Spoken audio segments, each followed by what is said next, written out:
បាទសួស្តីបងប្អូនអរគ្នាបងប្អូនមើលព័ត៌មាននេះមួយបង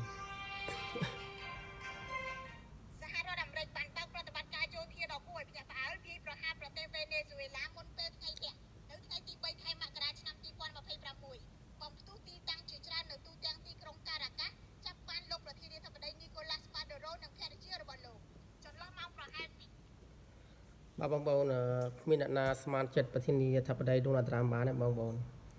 រឿងការវាយប្រហារនេះគឺគាត់បាននិយាយច្រើនសារហើយក៏ទុកឱកាសឲ្យលោកម៉ាណារ៉ូគាត់ចុះចេញពីតំណែងដែរប៉ុន្តែ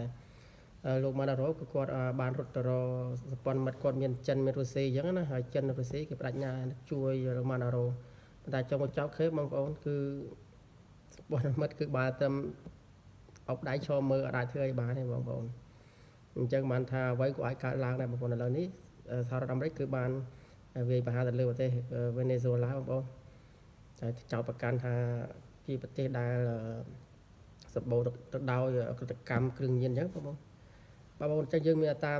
មមើលតាមដានមើលបន្តទៀតទេតែគាត់យើងដឹងថាពេលនេះដូណាល់ត្រាំបានជាឲ្យវាយប្រហារហើយគាត់មុននឹងឲ្យវាយនោះគឺគម្រាមច្រើនសារដែរម៉ាណារ៉ូគេអាងសម្ព័ន្ធមិត្តគេតែចង់ចប់ធ្វើអត់បានទេអាមេរិកគឺវាយហើយ